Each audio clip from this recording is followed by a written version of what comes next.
ভাই এই যে এখানে যে আপনি দাঁড়ায় আছেন, গতবার কি এখানে কি শুকনো জমি ছিল, এখন কি অবস্থা? হ্যাঁ, অনেক শুকনো জমি ছিল ওই মাঝ নদী পর্যন্ত। ওখান থেকে ভাঙতে ভাঙতে এই পর্যন্ত আসছে। আগে থেকে বাড়ি আর কিছু দূর গেলে বাড়ি সব ভেঙে যাবে।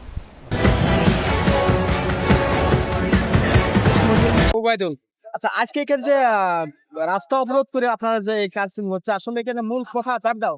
মূল হলো দাবি হলো আপনি হলো ওই যে নদী ভাঙানোর জন্য। নদী গ্রামের ভিতরে সাথে নদী হয়ে গেছে, এখন ধরো জমিতে চলে গেছে, ভিটি মাটি চলে যাতে আমরা রাস্তা এর আগে তো কাম করার কথা হাজিনা থাকতেই হলো 16,000 কোটি টাকার বাজেট করি কাম করার কথা ছিল, সেটা না করি তখন চলে গিয়েছে। এখন আবার ফের নদী ভাঙি বাড়ি আমার চলে যাচ্ছে। আচ্ছা, এর মাধ্যমে আপনারা কি চাচ্ছেন? এই নদী শাসন করতে হবে, এই জন্য চাচ্ছে নদী ভাঙানোর রাস্তা আবার নির্মাণ করছে সবাই লাগে, বুঝছেন?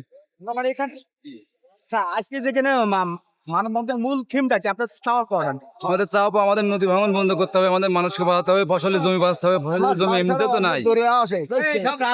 না ভাঙলি সব ভাঙিটার মাথা ভাঙতে চলে যাও, এইরকম ভাঙা ভাঙতে বুঝলে ডাঙ্গারকুলি মাদ্রাসা অনেক ছেলে পেলে মাদ্রাসায় লেখাপড়া, সেই মাদ্রাসা প্রতিষ্ঠান বন্ধ হয়ে যায়। টাওয়ার না 4টা বড় টাওয়ার আছে নদীর মুখে, বুঝছেন? মুখের মুখে আমাদের বাড়ি ঘর নদীতে ভেঙে যাচ্ছে, একদম বাড়ির সাথে ধরেন নদী না, অল্প অল্প কিছু জায়গা আছে না, হাত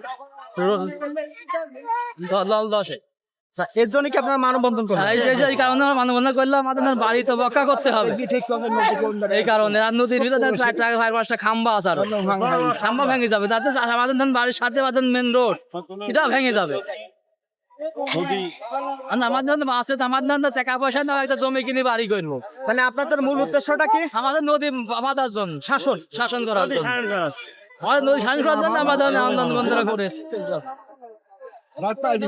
ঠিক আছে,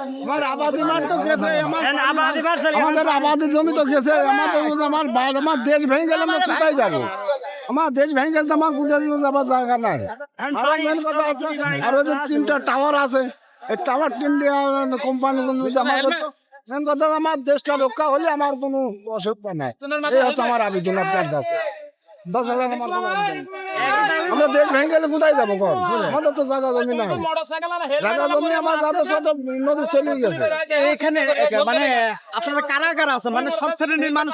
হ্যাঁ, সব ধরনের মানুষ আছে, ভেদাভেদ নাই, আমরা সবাই আছি, আমরা দেশবাসী সবাই আছি। জায়গাটার নাম কি? সাহেবনগর। সাহেবনগর, তালবাড়ি, বলবাড়ি, বারোবাড়ি, 3 ইউনিয়নের। তাহলে পাশে যে আপনার পদ্মা নদী আছে, পদ্মা নদীর ভাঙন থেকে মূলত রক্ষার জন্য মূলত আপনারা এখানে একত্রিত হয়েছেন, এবং আপনাদের মূল কথাই হচ্ছে যে আপনারা ভাঙনটা রোধ এবং সরকার যাতে এই ব্যাপারে পদক্ষেপ গ্রহণ করে। আচ্ছা, মানে বাড়ি ভেঙে থাকবে কোথায় বলে? আচ্ছা, আমাদের তো জায়গা জমি নাই। আপনারা যাই হোক, না যেখানে দাঁড়িয়ে আছেন এটা কি শুকনা ছিল, জমি ছিল? হ্যাঁ, এখানে শুকনো জমি, এইসব কৃষি আবাদি জমি এটা। আবাদি জমি। এখন আর অল্প সীমিত জমি আছে, তারপরে সব ধরুন মনে করেন যে গ্রাম অঞ্চল সব এগুলো ভাঙবে যদি না বাধা হয় এগুলো। আর পাশেই আছে বিশ্ব রোড হাইওয়ে, বুঝছেন? কুষ্টিয়া মহাসড়ক রোডের কাছাকাছি চলে আসে। কতদিন হলো এটা এরকম পানি হওয়া হচ্ছে আজকে 3 বছর।